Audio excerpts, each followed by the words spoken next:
Hello, everyone. Welcome to another episode of Ninjagocast. I'm Sensei Wolf. I'm LJ. I'm Messa. And today we are going to dig into what happens next in Prime Empire. But first, we have an extra special guest with us today who's going to help us with analysis and talk about the art and design of the series. So join us today is Ninjago artist extraordinaire, Joshua Deck. Unmute now or unmute? Yes. Hello. You're all good. Hello. How are I you know doing, you as poster guy, the amazingly talented poster man.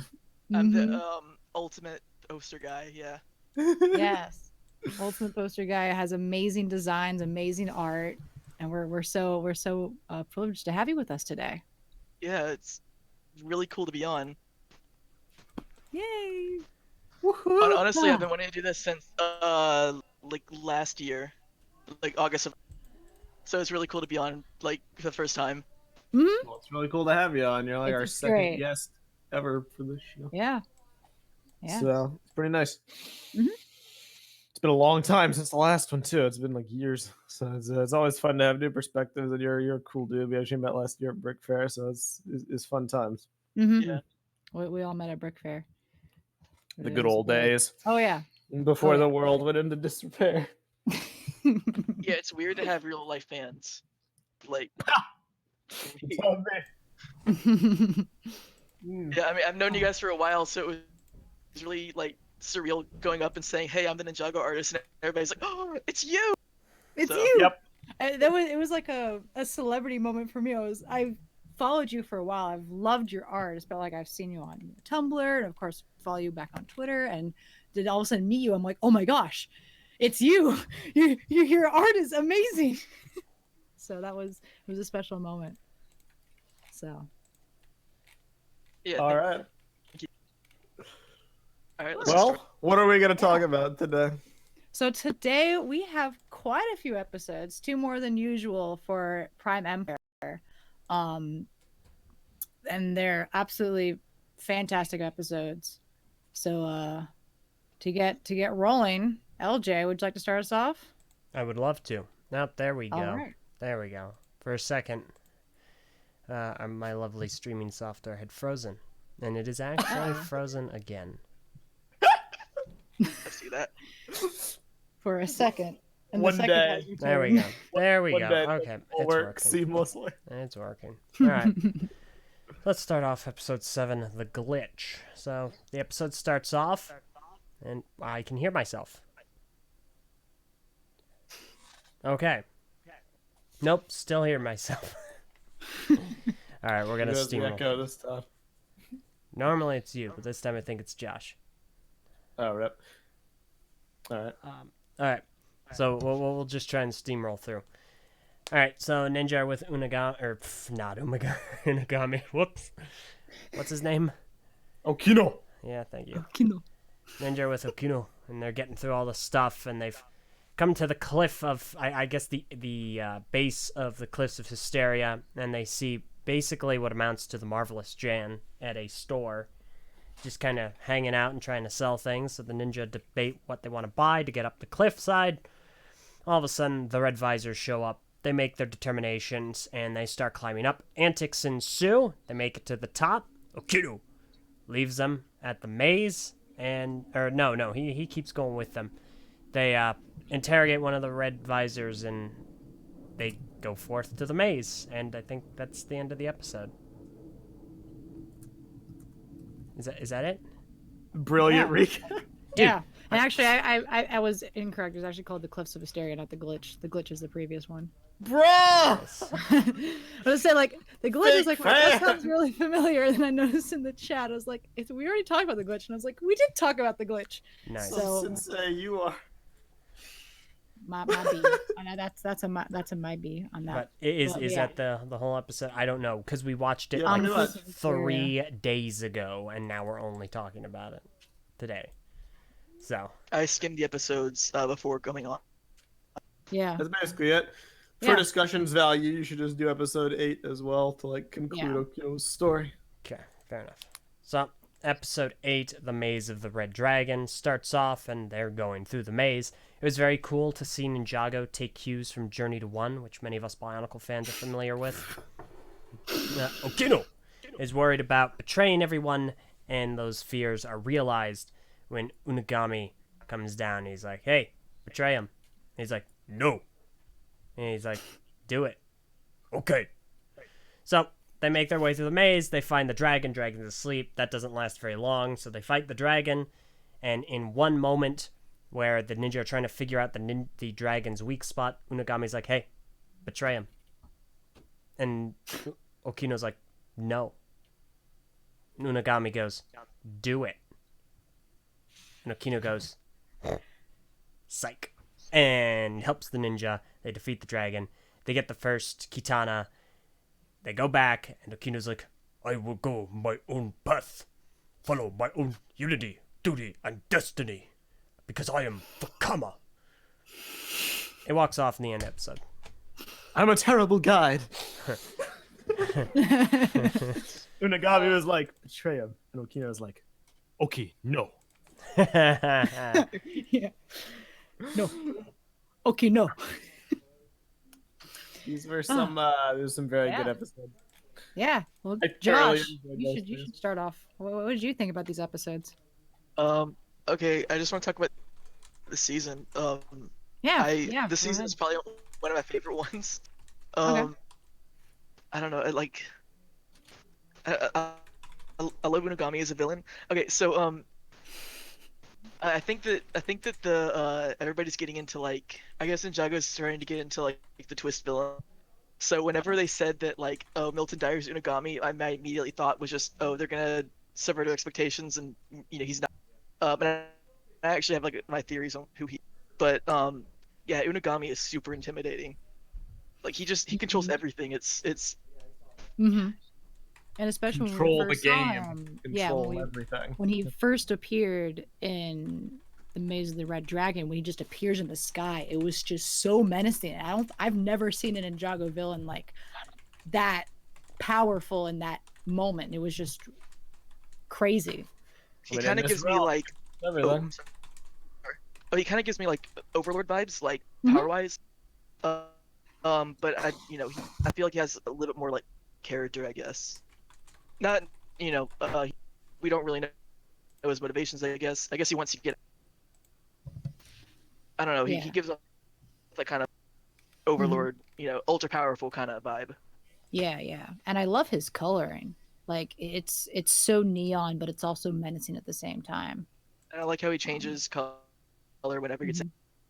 Mm-hmm. He just has multiple transformations. He can stop. I don't know how they're gonna beat him. Yeah, he turned into. I mean, that's been my dragon. concern. Like they got the explanation for how to beat him off screen, which is probably my biggest gripe with the whole season.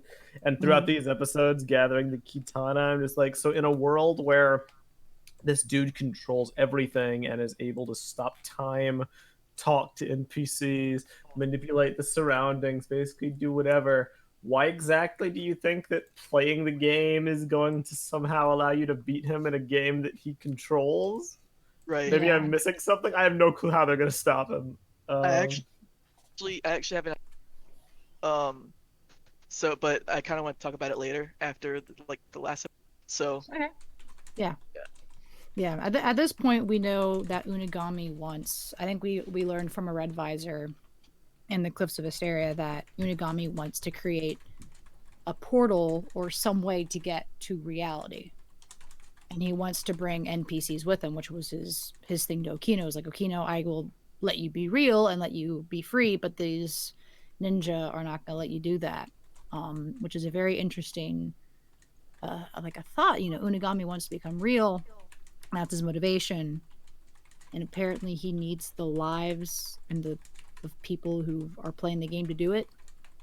So I don't know the logistics of that, Yeah. other than life force and ethereal concepts like that. Hopefully they'll explain it at some point. But I love the concept of trying to bring people from a digital world into real life. I know some of Marvelous Jan I see in the chat right now. Yeah, first of all, thank you for joining. Second of all, Jan, framework.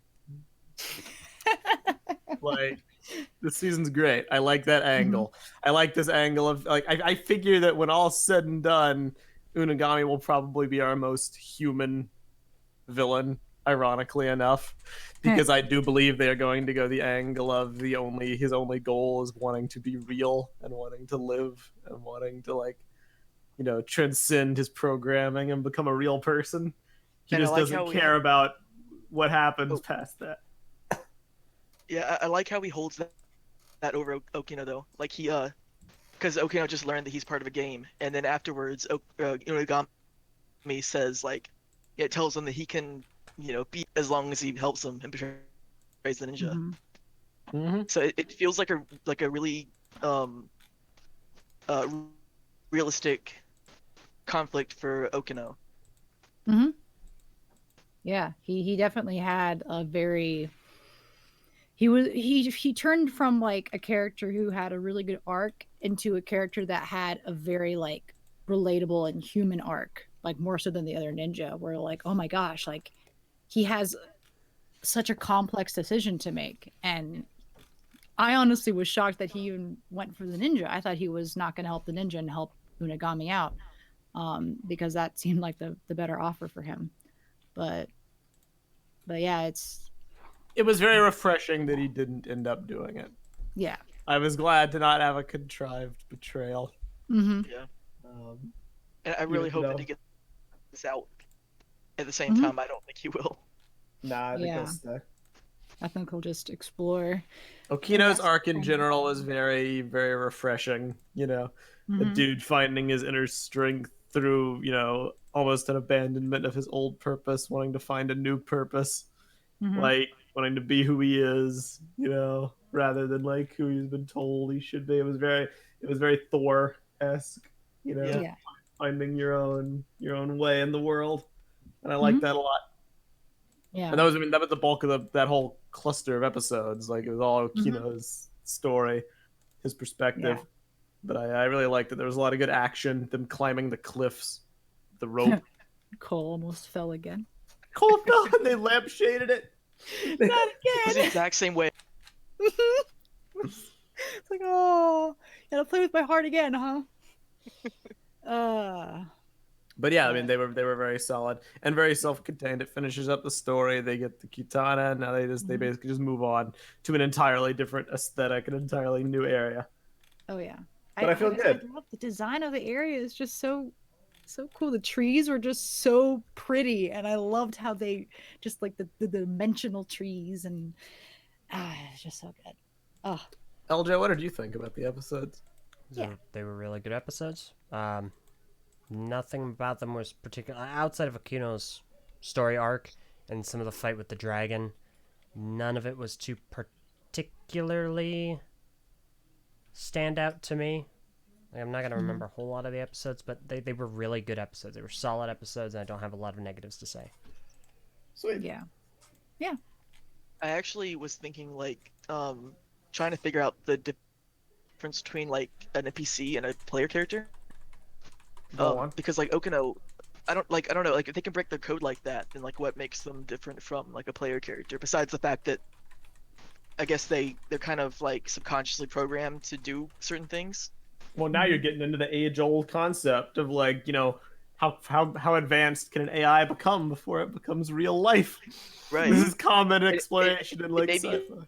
like question like is Shifty the salesman guy, like is he an NPC or is he a player who just kind of got to the cliffs and then just decided to just help other people, like Yeah, I couldn't tell if Scott was an NPC or not. He kind of danced on the line for me when we first met him. But I still think there's more going on with Scott. yeah, there's definitely more going on with Scott that we'll dig into. But the fact that NPC in this world has the ability to think and make their own decisions and have like stakes that affect them is very interesting. That's something I haven't really. And they don't have to do like any like software Yeah. thing, to like break their code. They just kind of have to realize that they're in a game, and then suddenly they can, And Unagami, like if Unagami wanted to control Okino, he would have just like reprogrammed him or like messed around with his coding and turned him into like something else. But But he had free will. he had to talk to him about it.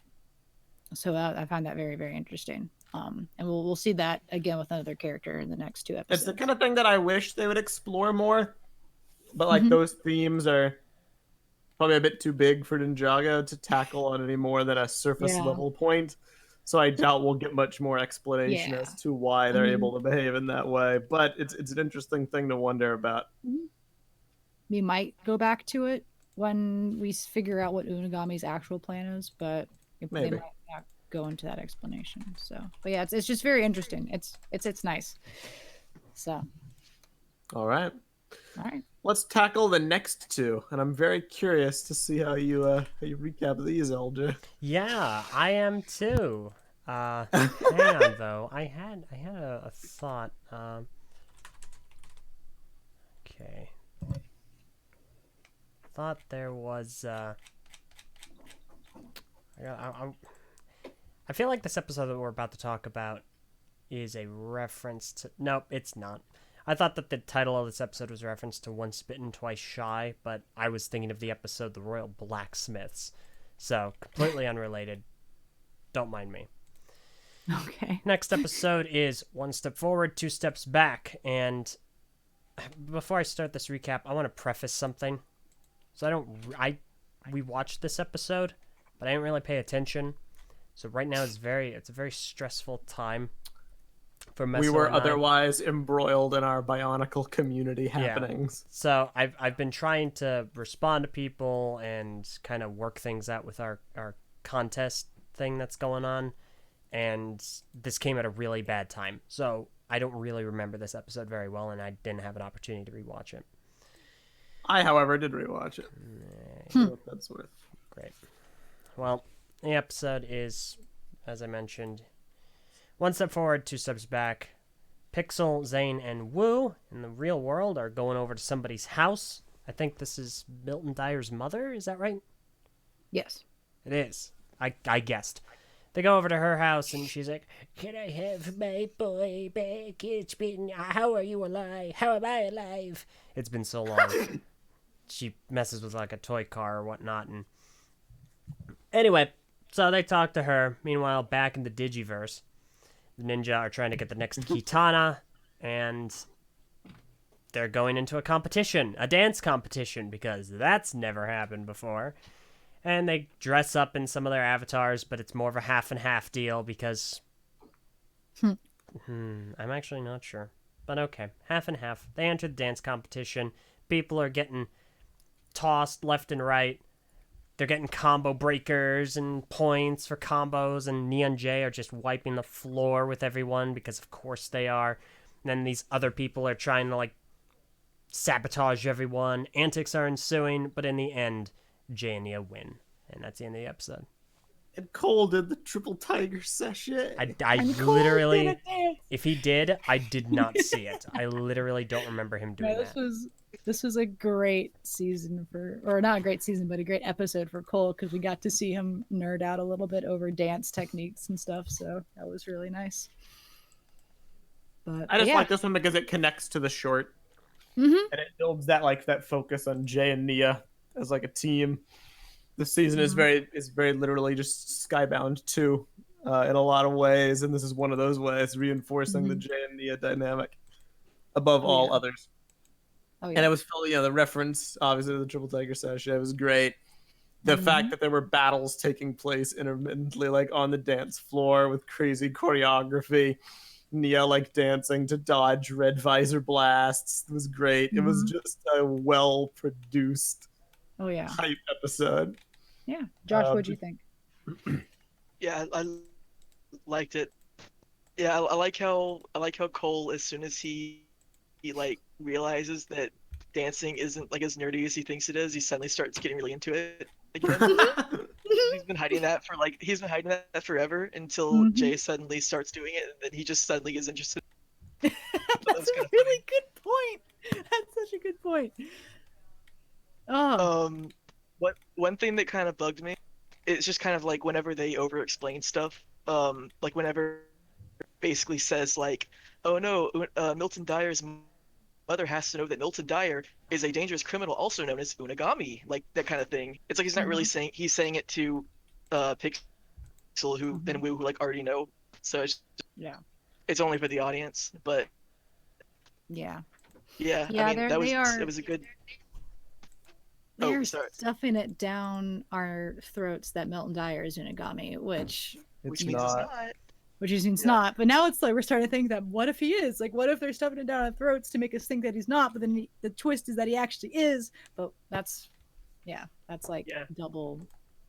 That's like Ryan Johnson to like the second degree. Triple twist. I don't know. That's the triple twist. Yeah. But yeah, I think he's Scott. I think he's Scott. Yes. Scott's Unagami. Honestly, yes. Now, have you ever seen Scott Unagami? That is true. We have not seen him at the same time. No. I have a theory as to who's who. Yeah, I really like the animation in this episode, especially like with the dance. Whenever they do like that ultimate like dance move or something at the very end with the music matching it, like I had to rewind that a couple times just because it was so good. That was a totally epic moment, and they animated it so well. That was one of the few times where the slow motion actually like makes it look better. Honestly, we've had many discussions about when slow motion happens in Ninjago, and it's like, oh, it wasn't really necessary. But this is like you could see how Nia like twirled in the air and like her posture, and even in Lego form, it was just so beautiful. And I remember my jaw just dropped. Yeah, it was so good, so good. One of the things that they're doing like better now is like the whole like senior frames and squash and stretch and all that to make their characters like feel more like alive. Like I was watching like earlier seasons and stuff, and they all just kind of maintain the same, so it doesn't feel like they're moving. It doesn't feel like they have a weight or anything. But whenever their legs get a little bit longer, like for like a couple frames, all that, it makes it feel like they're like moving. And the fluidity of movement has definitely been helped by the new animation. That's like the number one thing. That's one of the things that I like about this new animation. And I know that like not everybody likes it, but I really like it. Makes everything feels more fluid. Yeah, it definitely adds to the action moments. We can definitely tell that the action it feels like they're moving faster and harder. The dancing again also like there's so much energy in their dancing. You can really see that with like the fluidity, like Tyler mentioned. It really helps. I'm not even sure how they could have animated this dancing in the past animation to show as much like charisma and energy and just everything going on. But it was just phenomenal, and the colors were so neon and bright, and I liked the 10 like the point system. They looked like very Just Dancey. It was, and I like the swirls. The swirls actually look like 3D whenever they twirl and stuff, and have like the spinning motion. It looks like it's it looks very exaggerated, but like in a good way.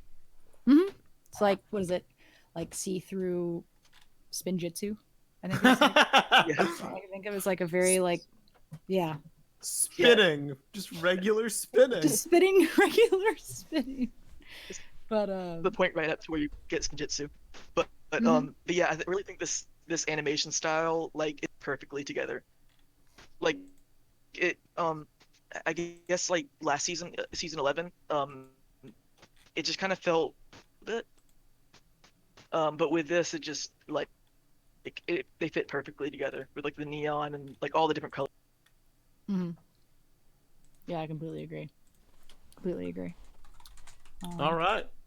Yeah. Elge, want to give us a recap for the next episode? Sure.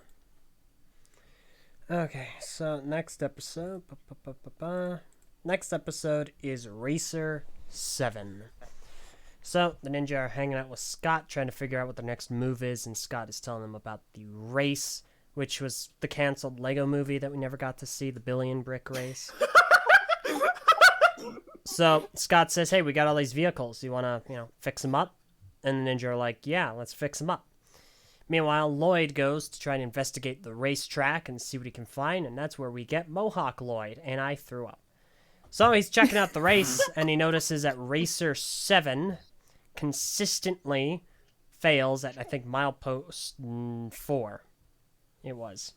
And she's also driving his car. So, of course, he's going to be like, she can be helpful. So, somehow his disguise is not that great of a disguise, and the Red Visors attack him. He runs back to the other ninjas like, hey, we got to get Racer 7. Ninja are like, okay, but she's an NPC. Yeah, but so is Okino. Maybe she'll be like, I am Racer 7. I race. I don't know. So, Lloyd goes back to go talk to her. She ponders it and is like, which pill will I take, the red pill or the blue pill? And eventually, at the end, she links up with them and joins their team. So which pill is it? Have you never seen The Matrix? Now either of them get her out of the game. I don't know. Oh yeah, he could have talked to her. But no, I have never seen The Matrix. Don't. What the... It's on the list. I haven't seen it either. It's okay. Sweet. This episode was pretty great. I like the concept of the select NPC characters being stuck in like horrible situations. Mm-hmm. You know, trapped in negative loops that the ninja come along to help break. Unagami literally programmed both of them to lose, Yep. which is horrible. And I'm Pretty dark. Like, my guessing here is that he's maybe programming them to lose in order to talk them into the chance to win by going into the real world. Like that's what I think is going on. But we haven't seen Unagami interact with Racer 7, so. I mean, I just think when you have it's a commentary on like, you know, free will in games, you know, whatsoever. Like all these, you know, all the characters in this game, their only purpose is just to like lose for whoever's programmed to win. You know, Mhm. it's just they're all on this one same track, and there's way more losers than there are winners. So it's a pretty dismal, you know, existence, and it just repeats and repeats and repeats and repeats. And then the ninja come along and break the cycle. It's good storytelling, but the characters have to be likable to make it work, because you have to feel like compassion for them. And Racer 7 is she's pretty great.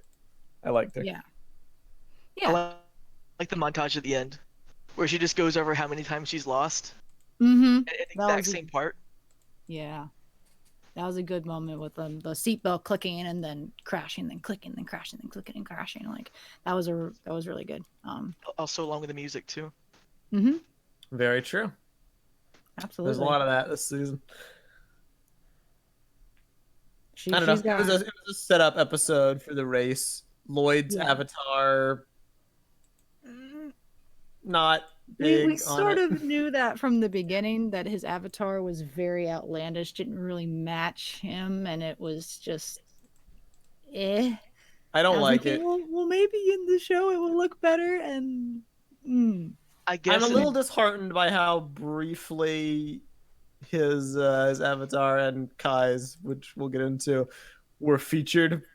But I guess that's the downside of like a J season. Is like it was only for this episode. I don't think he even uses it in the next episode. Yeah. no. I guess that the reasoning was probably that he wanted to disguise himself, so we picked like the least Lloyd-looking avatar possible. Yeah.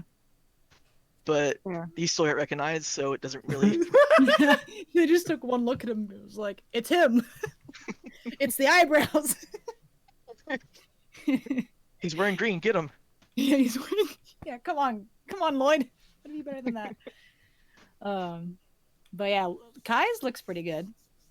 He didn't really change that much. Yeah, But- I like his hair. It's very Super Saiyan. Like Mhm. I don't know. I came up with a joke, Super Kaiyan, but I never actually did Oh anything with. my gosh. That's funny. I'm sure. What's his name? Fuji Dove would love that. Also, The biggest I've thing. Oh, sorry. seen. Oh, I'm sorry. I've seen a lot of stuff where Kai's like red face paint is very similar to Harumi's, so it's kind of like Ah, it could be really offensive to Lloyd. yeah, that could be. Ooh, Kai. Easy there. Bruh. The thing I like the most is that we get the beginning of Scott's character arc this episode, because Scott, he opens up about his angst, like how he doesn't want to race because he doesn't want to die, and he's been trapped in the game for a long time. And we finally start to learn some more about him, about why he's so like apathetic and jaded. And he tells the ninja, "You guys can be heroes if you want. Not me. I'm not about that." And I'm really looking forward to seeing how they develop that arc in future episodes and flesh it out. He says, knowing the next episode's Yeah, he knows very events. Yeah, that's even better setup than what happened. Did we get how long Scott's been in this game? Yes, Or was it we next get episode? that next episode. That's next. Okay, Episode. I don't know if it was this episode. That was a huge.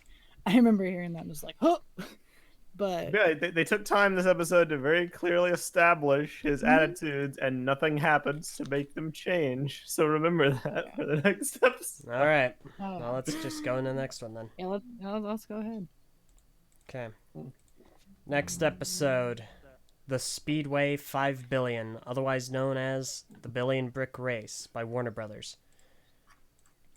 All right. The episode starts off, and they're chilling. They're almost done with the vehicles. Racer 7 comes in, and Scott's like, "Were you followed?" "No, I wasn't followed." "Were you followed?" "No, I wasn't followed." She was followed. So the ninja are working out what they need to do next, and all of a sudden, they're here. The Red Visors found him. He's been looking for this place for ages. Found him. So the ninja get in their vehicles, and Scott's like, "I think I'm going to try out this hero thing." He dies. So the ninja go to the race. That was such an Olaf thing to do. The heroes go to the racetrack, and the race starts. Apparently, they are what are they? The fast chickens? Yeah. Yes. Okay. That was an odd Yeah. thing to remember. So the race begins, and they're off. There they go down the track, and up. Who's coming in from behind? It's Speed Racer in the Mach 5. Here he comes. Here comes Speed Racer. He's a demon on wheels. The ninja are obviously behind, and they are trying to get into the lead. And of course, the other racers are trying to prevent them from doing that. Antics ensue. Nothing of value was lost. Some people got cubed. I don't remember who, though. And Racer 7 wins the race. We very briefly see Okino going, "I am happy." And Racer 7 wins, and the ninja get the Kitana, and that's the end of the episode. Nothing else important happened. Let's go ahead and move on to the next. Epic. LJ. That's my name. Don't wear it out. How could you forget Hmm? that Kai Oh, got you're cubed? right. You're right. I guess Kai did get cubed, and nothing else important happened. Let's move on to the next episode. All right. Yeah. Yeah. I'm still in, denial that Cole got cubed without Who? anyone even saying anything. But Who? Did Cole ever even wear the mustache that he had in the set? no. Never. Cole didn't get an avatar, and he was the one that was most into getting an avatar. Makes me sad. R.I.P. Cole. He should honestly. R.I.P. He who? should have fallen to his death in the clip episode, because he brought nothing else of value until him actually dying. He Like- didn't even get a car. Like, He didn't even get a vehicle. like every other season. Deep breaths, Haley. Deep breaths. It's okay. Freaking Cole. It is It's okay coming. because nothing It's of coming. value was lost. It's coming. I did like how him and Kai had the little nod between each other, like, "All right, it's time to die to It's time save to this die." NPC." They've been so scared to die this whole time, and they look at each other and they agree to sacrifice themselves for a non-playable character. Wasn't it Jay though?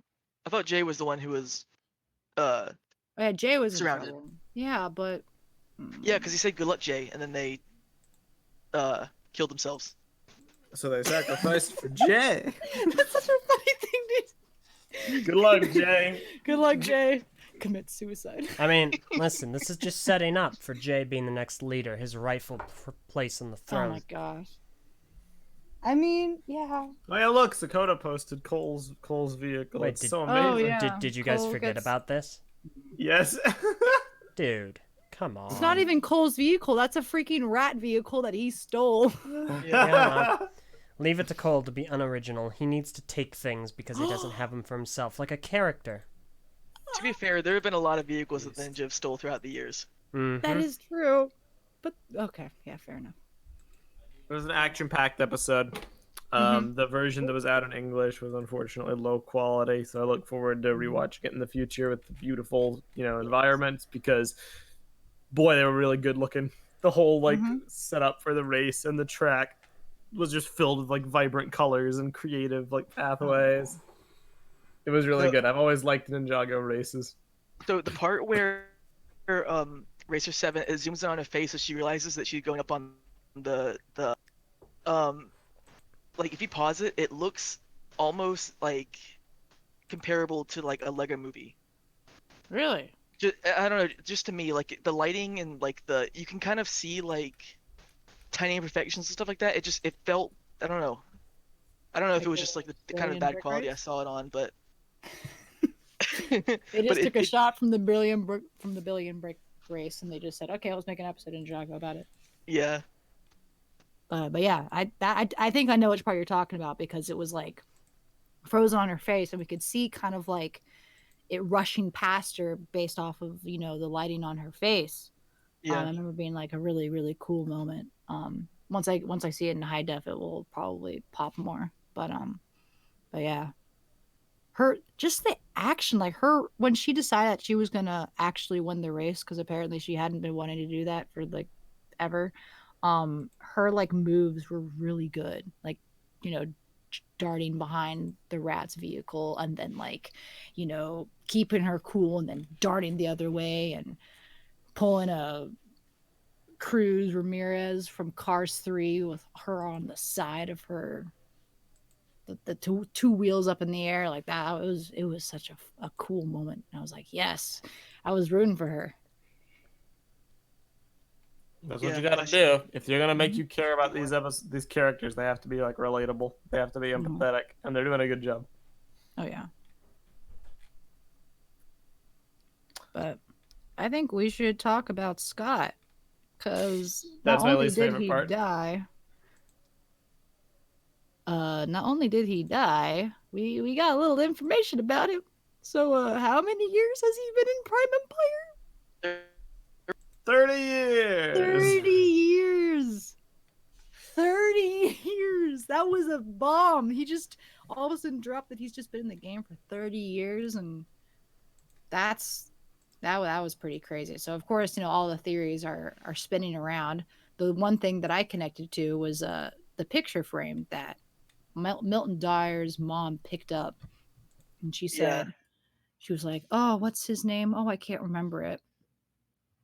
Yeah, I feel like that could be him. I was really confused whenever he said 30 years. I really thought that it was going to be another NetherRealm situation, where just time just slows down.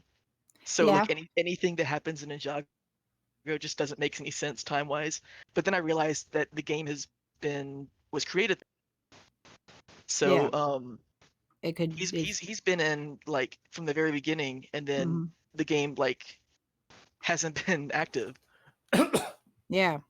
I definitely think that there's a lot of theories going around about it. I think that Scott is going to be like Dyer's childhood friend, or like friend from in olden days. I think that something, the issue with the game or whatever, he probably got trapped inside. I think he became Unagami, and Unagami's acting through the avatar of Scott to try to make it back into the real world to like get his life back and get revenge on Milton Dyer. That's what I think is going to happen. Honestly, the most unrealistic thing is that Scott has survived this long on only 3 lives. Yeah. For 30 years, because it seems to be very easy to die. It does seem so. I mean, if Like, he's a gamer, then maybe he'll be like Jay, but I don't know. Racer 7 threw a helmet at a guy and he died. That is true. That is true. I remember. Was it LJ? I think it was LJ who she threw her helmet and he just vanished, and he was like, "Did that person just die?" He doesn't seem to care. Yeah, the helmet did have spikes on it. Star Destroyer just mentioned that it did have spikes on it. It's true. But That then Lloyd's is- also throwing the same helmet against the red visors, and it just knocks him down. Yeah. So I fair. wonder if there's just like a health you level up and get more health or something. Yeah. I don't know. If an NPC throws it at you, you're toast. Scott is pro gamer. He knows what he's doing. I mean, those are the choices. It's like either Unagami is an outright AI or he's someone, using an avatar, one or the other, or both, I guess. But Yeah. So, I kind of wanted to get into that. So, this whole these couple episodes have been about NPCs break. So I was I'm pretty sure that Unagami was probably the original boss of Prime Empire, who broke his code. Probably realized he was in a game and wanted to escape. So he started, and I guess seen these people in order to do it. So that's why he opened it up, I guess. That's an interesting theory. So, yeah, I I like can that. believe it, but I still Yeah. think He's an Scott's NPC. connected in some way. If he's not Unagami, he might be someone who's working with Unagami. Like Okino said no to the betrayal, Scott said yes to get out and get back to the real world. One or the other, but That's possible. Yeah. I like that theory about him being the boss. That would be cool. Yeah, Which because the which could explain the keyblade, not the keyblades, yeah, the I was about to katanas. say. Mhm. Because if he was the original boss, and Milton Dyer created the keyblades in order in order to kill him, then he probably can't. He probably can't do anything about that. I don't know, if it's encoded in the game or something. Yeah, that's a fair point because if you say remember earlier we were talking about how is the ninja going to be able to stop someone who can control the game? Well, if you have something that can control him, then that could be your best bet. And if he's the original villain, if he's the original the boss and NPC who's overcome that entity that he was supposed to live in, then you can defeat him by just playing the game properly. But Yeah. we don't know if he's created more rules to beating him or if I mean He could have made the levels. Yeah. Because it is really hard to Mhm. obtain a keyblade. I mean, he Kitana. chose. Yeah, I will never he- be able to say.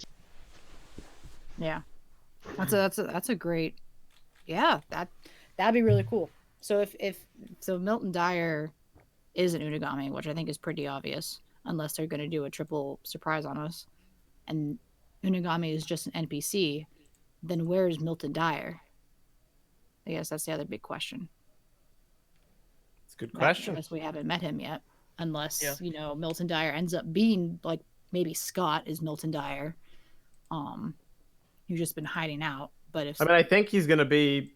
I don't think Milton Dyer's in the game.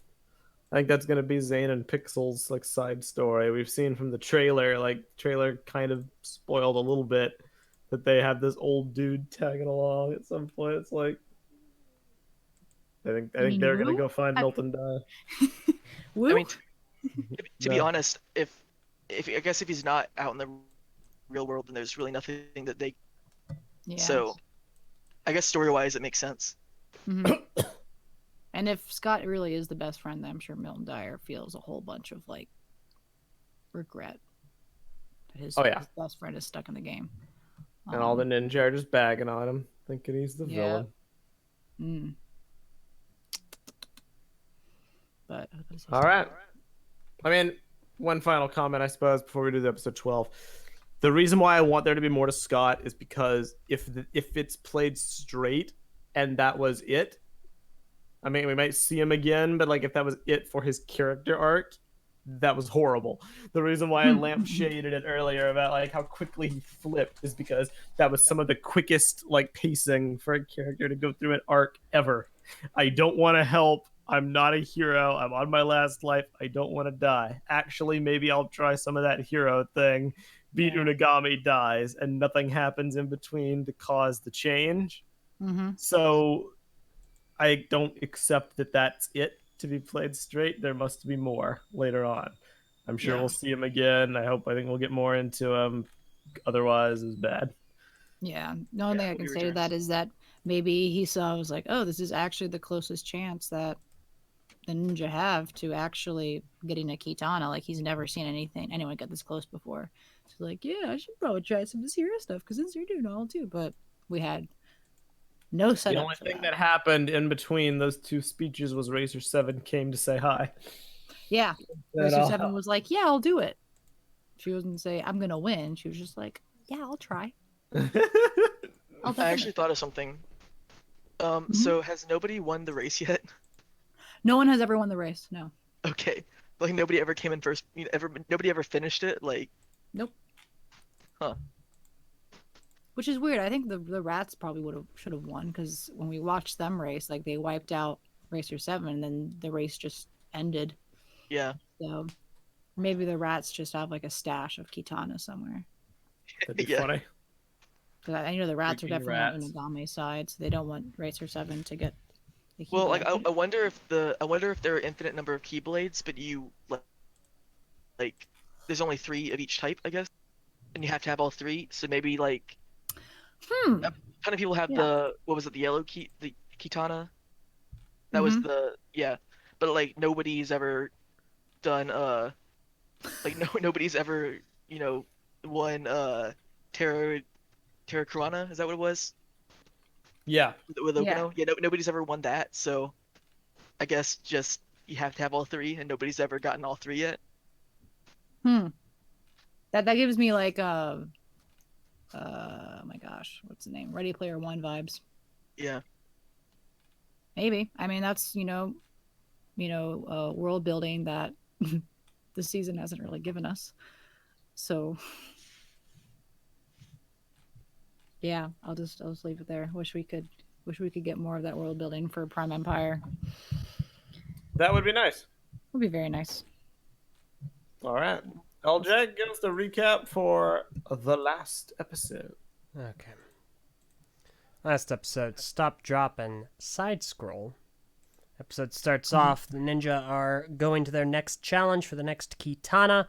They go into Kai's cabinet, and they are faced with a new game. It is a side-scrolling platformer, aka the bane of my very existence. So, Jay explains kind of what it is, the ninja kind of figure it out, and through a variety of different antics, including Jay's own sheer stupidity, they are all down to 1 life. They eventually make it to a certain point where Nia is able to unlock, that's right everyone, Cyclone Do. And they go all the way up, skip the entirety of the game, and make it to the very end, where they find out it's a boss battle. Choose your warrior.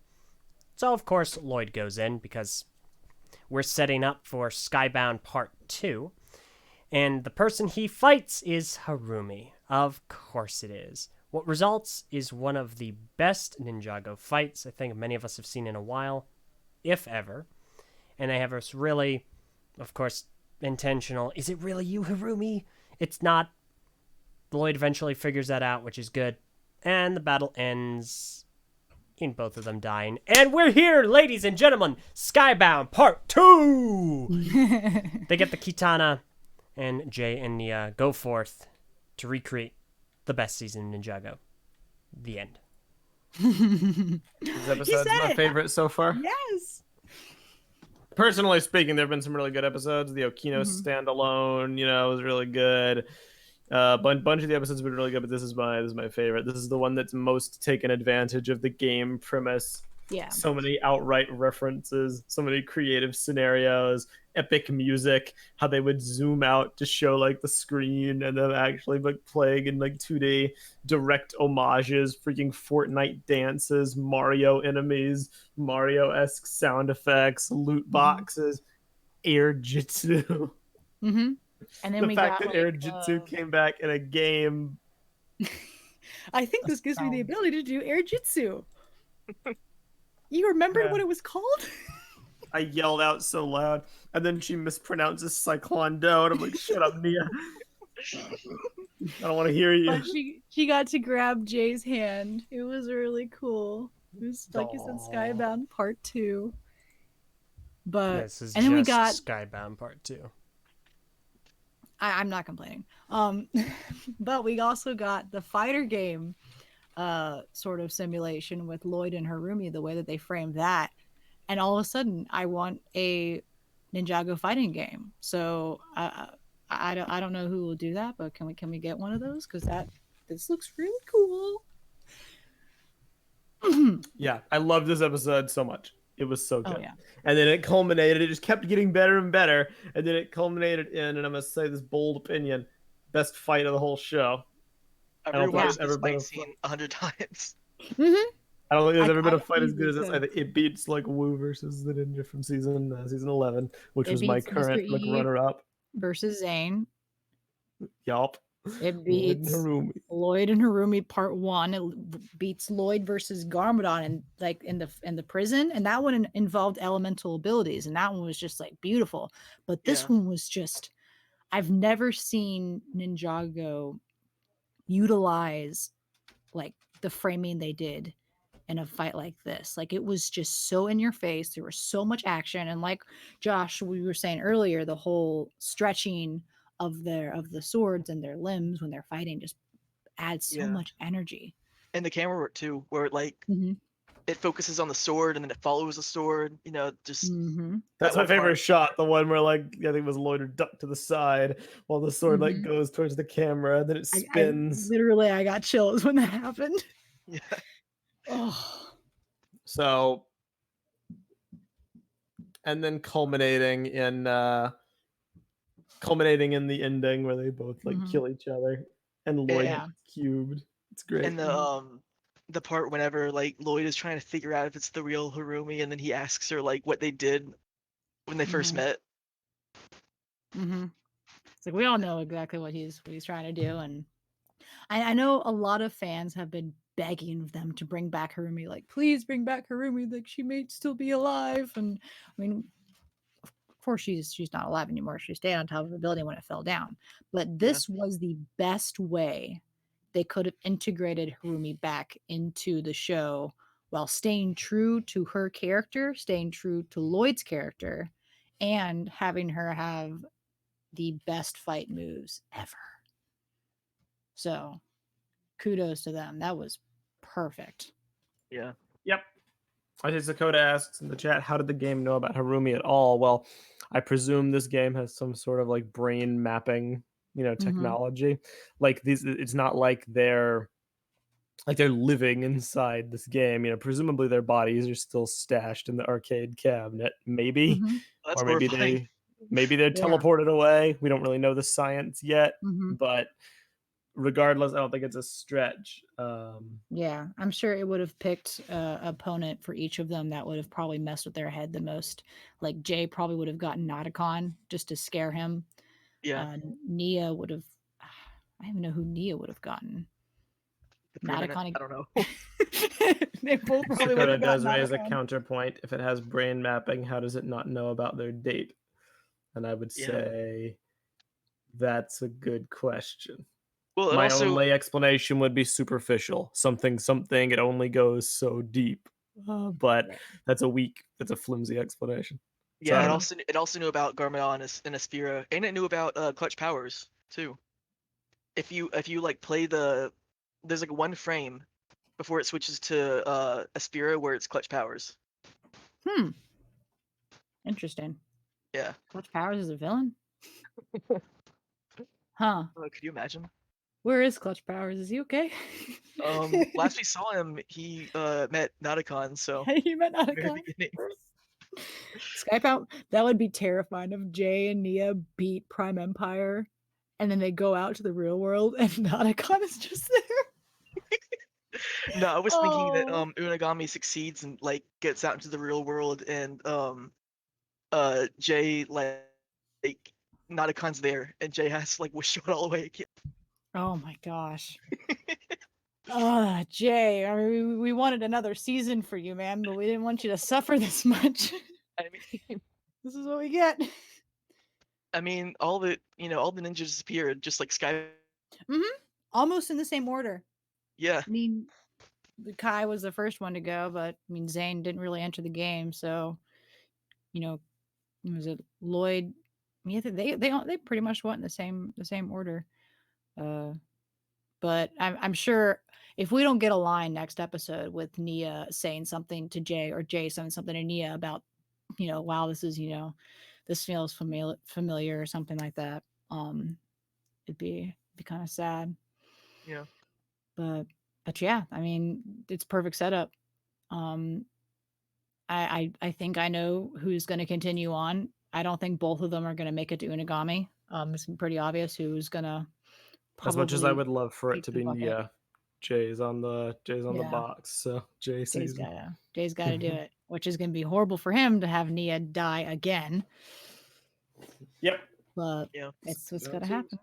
Skybound point 2. And I remember making this point a while ago. I think it was either on LJ show or on Ninjagocast, but Jay was his strongest when he had to save Nia and when he had to save the others. And we're going to see that probably again. So I'm very, very excited to see that. Yep. Now I see people throwing around that there's only like 4 episodes left of this season. Do we have like a source on that? Because I doubt that very heavily. I think this is going to be another 30 episode season. Apparently, Unless I'm just wrong. I think, what is this? The last episode 16. I think the last episode is called like Game Over or something. So I think that's what people are talking about. I don't know. Okay, but we don't actually know if that's the end of the season. It could just be transitioning into a new phase. Honestly, if it transitions into season 13, because season 13 is also sort of a gaming season, I think. I mean, it might, but what I'm referencing more is like in stories like this that involve like digital people coming into like the real world, you know, which is a very common thing. You know, by the way, I have a few franchises that I like that have used this trope before. Usually half the story is about them coming into the real world, and then the other half is what they do when they're in the real world. Yeah. So the story doesn't end when or if Unagami escapes, then it will just transition to Ninjago City. And what happens then? Probably for the other 12 episodes. Because Unagami needs them for his portal, right? So yeah, like, once it works, are they there forever, or do they like? Yeah, that's just a theory, but the other mystery is, well, what happens when you die in this game? Because we have a lot more to explore. I do not believe it will be over in 4 episodes. Yeah, we've got the whole thing with Ska. We still need to find, like, we still haven't even seen what's going on with Zane and Pixel. Like, they've got their own thing going on, and if we only have 4 episodes left, that's the equivalent of like 2 22-minute Ninjago episodes.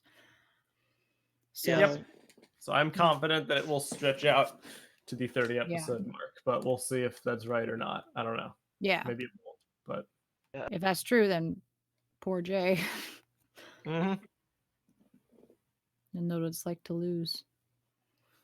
Know what it's like to lose. Oh yeah, what about Bob? Tornado, what about Bob? No, Bob. The intern. Freaking Bob. Oh yeah.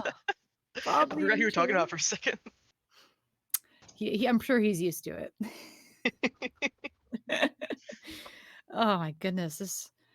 I guess I'm really confused why the season is moving so fast. If it ends so suddenly, then it's not going to be worth it, but hopefully we'll get payoff for why it's moving so quickly. I mean, if my theory is right, then that would explain it, because that's only half the story. If they go that route, and if they have Unagami escape, then I mean, at that point it'll just become, I don't know, digital tech takeover in the real world shenanigans. Who knows how long they can carry that, you know?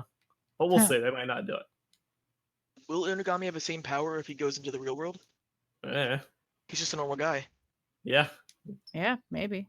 He just wants that, because maybe that's why the mechanic is important, to like build him a super powered like robot body. It's true. I forgot about the mechanic. I don't know. It'd be funny though if he just was a regular guy and then the police just arrest him. That's the end of the season. He has no power. I'm finally free, and you're coming with me. That'd be dark, but funny. Overall, this batch of episodes was very satisfying. I really liked them. Yeah, 100%. LJ, what did you think? I thought this latest episode was really good. It was definitely my favorite of the season thus far. I think it was a really solid episode. The animation was excellent, and I'm actually very interested to see how they pull off Skybound Part 2. I think that's going to be very interesting. Green Tornado asks you, what did you think about Scott?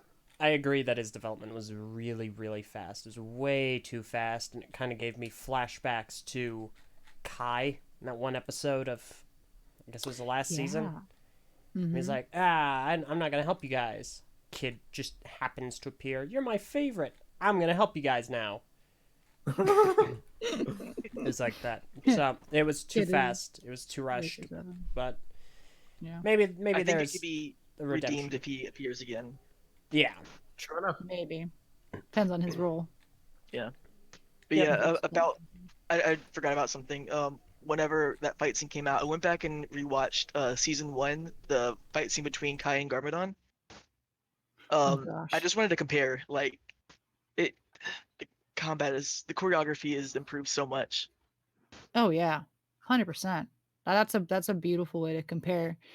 You know, we get the super slow motion. Maybe they get a punch in, sword clashes off screen, yada yada yada, and now we get to see every detail. We get to see their whole body as they are thrusting and sword clashing together, dodging and stuff like that. That's a good comparison. That fight scene, it looked like they were on the Wireworks, which is weird for animation.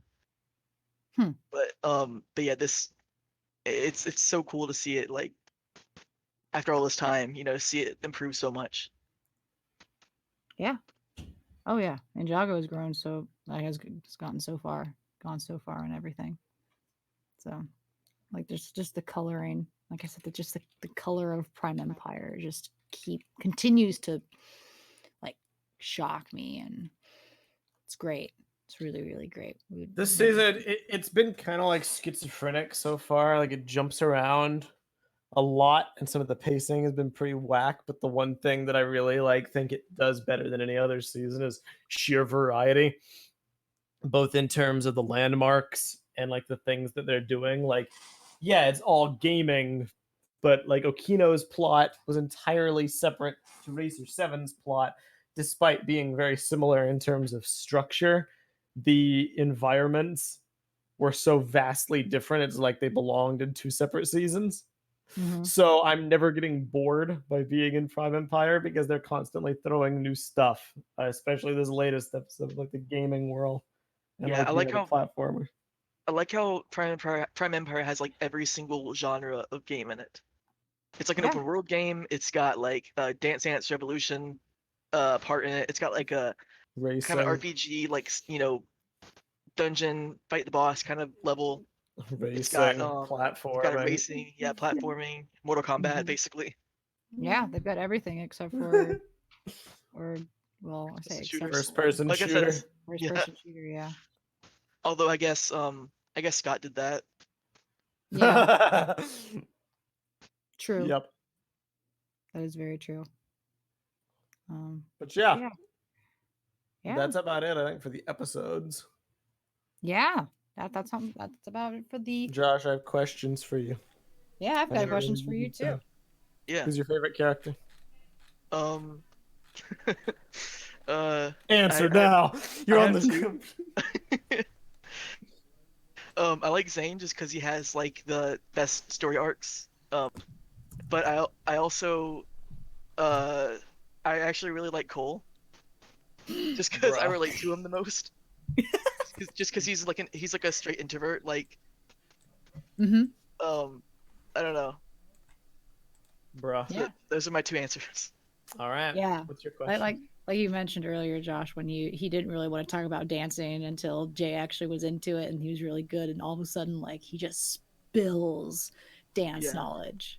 It's Yeah, great. no, I've binged the entire series before with the intention of just looking over parts of his character and trying to piece together his personality. Sounds like somebody else I know. Like I said, there's very specific moments and decisions that he makes that shows that he has a character. Yeah.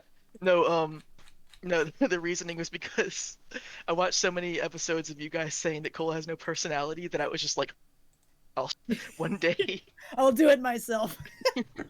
Here you go, LJ. What? He has a character. I have someone to back me up. Numbers mean nothing to me. There's two of us. There's two of us. There's two of us now. It'll grow. Give it one What more are your season. questions?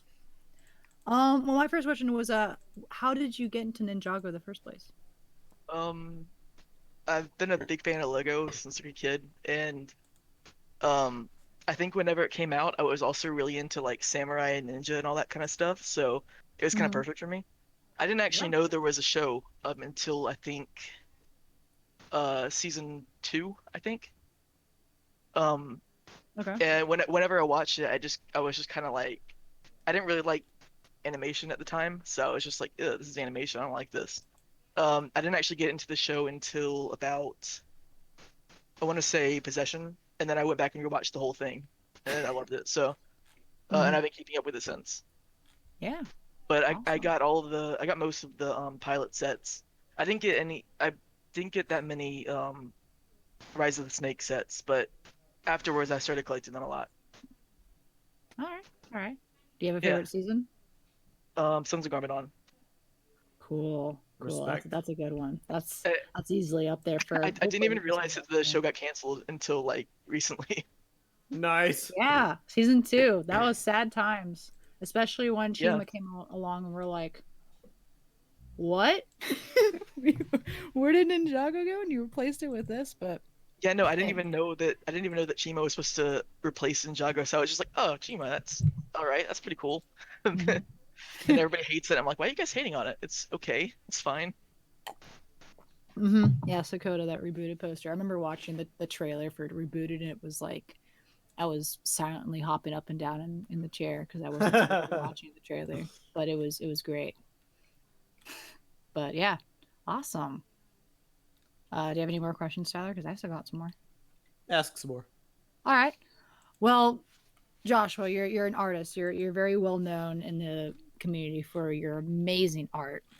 But most of all, you draw Ninjago posters for each season. Um, and those posters, like, what's your goal that you want to show in each poster that you draw? Like, what's the most important element that you put in your posters?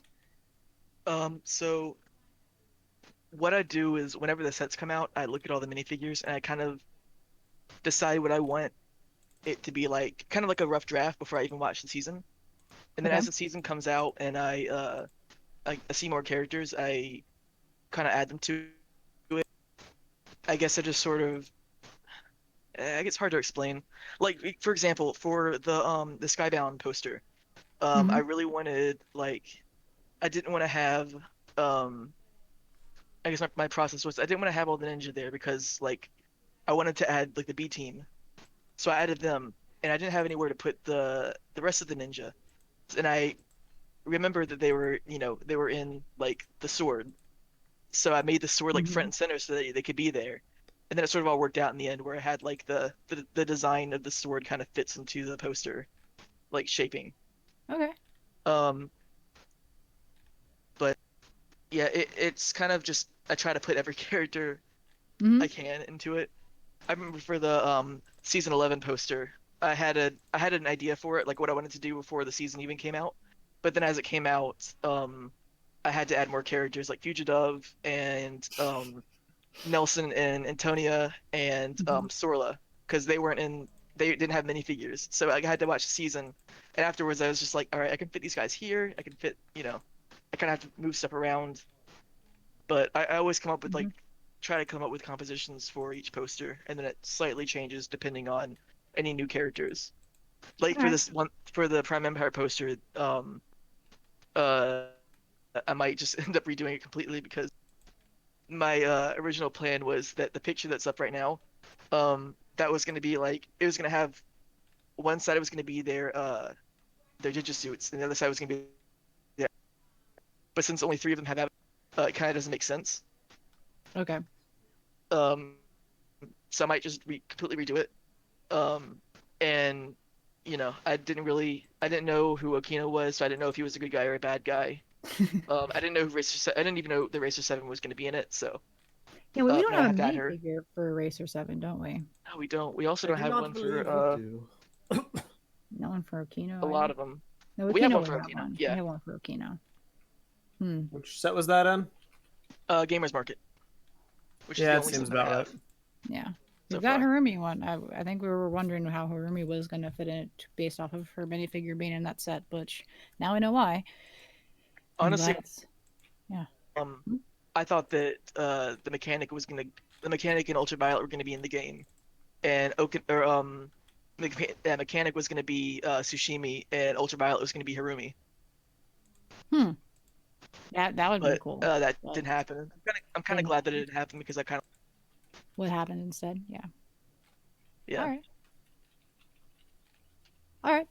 But Another question for you, Josh. What what design elements from the show do you love to translate into your art? like, what do you mean? Like, Like what when you look at maybe like a minifigure, what do you like when you adapt it into like the human form, or when you're designing a minifigure, or even designing a character? Like what do you draw inspiration from the show? Would you say? um, I don't know. I mostly just look at the minifigure, like the printing on the minifigure. I try to Mm-hmm. do it like in a as close to it as possible. Okay. Yeah, it's not really like a I don't honestly don't really know what I gain inspiration from. I just kind of try to match their suits like as close as possible. All right. Cool. Oh, That's always a good well, goal. and I guess I kind of sometimes break away. Like my design for the Overlord, the rebooted Overlord, like the minifigure just kind of has that standard castle helmet, and I Mm-hmm. added more like the dragon horns to it and all that stuff to make him look more like his season 2 design. Okay. Stuff like that. Just kind of try to add stuff. The generic pieces look more unique. Mm-hmm. Do you prefer the new ninja designs to the old ones? Absolutely, yeah. Absolutely. Okay. I still like the old designs, but I really like the new designs of the old ones. Yeah. Um, I yeah. I mean, they honestly didn't change that much. Just kind of like, Mm-hmm. I mean, my Design reasoning is that design. in 2011, whenever they first designed them, they the printing wasn't as good as it is now, I guess. So Mm-hmm. they're still The printing basically using quality. the same face printing technology from 2011. So I'm kind of glad that they got like updated. And Yeah. so now all the stuff that they changed, I kind of attribute that to the earlier seasons too. They vastly needed an upgrade. Yeah. They do. Yeah. Like Right. the only reason they have the different shaped eyebrows is so that you can tell who they are underneath the hood. Mm-hmm. Whereas now you can kind of tell because like through the color and the eye color and all that. Mm-hmm. Yeah. Freckles. Yeah. Yeah. Um. What would you say is Ninjago's strongest design element throughout the whole series? Like, would you say is like, oh, that easily is the strongest that Ninjago has in terms of like Like a design. theme or like a character or what? It could be like how they design characters, how they design their places. It could be like their like the way that they I get like design areas. Uh, I honestly I really like the Ninjago City in the Oni Dragon trilogy. yeah. It feels like so much more alive than the previous ones. Mm-hmm. Yeah, that So it's super neon and yeah, a lot going it feels on. very cyberpunk.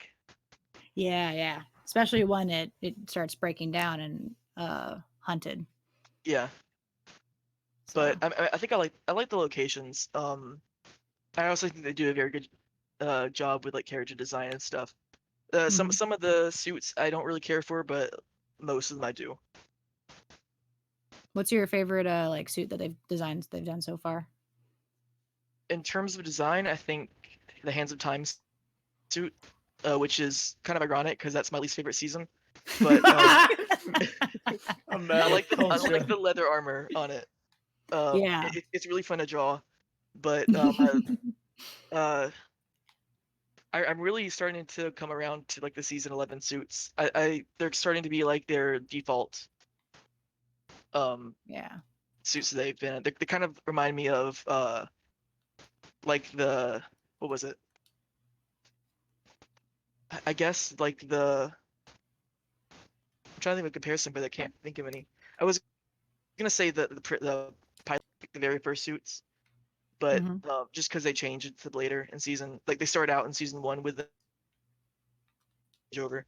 It's kind of it reminded me of that in Prime Empire, where they kind of start off with their season 11 suits and then slowly shift over to the season 12. I like the Yeah. transition element. Mhm. That always makes me happy when they do that. Yeah. Yeah. And I like when they explain where their suits came from. Yeah. Rip. I have a question. Yeah, Sure. there you go. What did you think of the Ninjago movie? I haven't watched it. Bruh! Oh my goodness. I feel crazy, right? No, No, out of yeah. lack of interest, there's no opportunity. no. It's just that I never get around to doing it. I even rented it on Google Play. So I bought it and for 30 days, and then I just didn't watch it in those 30 days, and it went away. Oh my gosh. I That's just funny. forgot about it. Oh Well, man. You're not missing much. Yeah. No, I I've mean, been meaning to do like I really want to do like a stream where I watch it with someone because I don't know, the whole quarantine thing has made me feel more social. I respect that. we could do a Ninjago watch party. That'd be cool. That could be cool. Huh. I'm Sounds sure like a fun time. there's not many people that would, that were in the Ninjago movie who'd be willing to like host it because I'm sure they want to forget about it. It's on Netflix now, I think. So. It's on Netflix UK. I don't think it's on Netflix USA. Oh. Well, I happen to know someone in Sad. the UK, so. Real sad hours. Yeah. Yeah. But Well, But that's yeah. all No, my I could probably questions. that's definitely worth a watch, just because of the. Jan, I will watch it with you. Nice. Epic. This viewing party and yeah. All right. I think we have time for like one more question, then we should probably end this for LJ's sake. Hello. So fire All away. Last question for you is, where can people find you on social media? All right. I am Do it. I am Joshua D _17 on Twitter. And I am Joshua D17 without the underscore everywhere else. So DeviantArt, Tumblr, yeah. So what makes the underscore so special? Someone Was the already other one taken? Oh, yeah, no. the other one's taken. Dang. Yeah. Every time. Well, Yeah, all right. everybody has every name. Twitter. Yep. When can I expect your next poster? Probably once the season ends. I respect Yeah. that. Sounds good. Yeah. I didn't wait for season 11, but I'm probably gonna wait for season 12. Okay. And I think I already said this on Twitter, but I'm also probably most likely redrawing the Ultimate Ninjago poster for the 10th anniversary. So look, Yes. That poster is mind blowing. yeah, so you know how an artist is their own like greatest critic. Mm-hmm. I really hate that poster, Oh.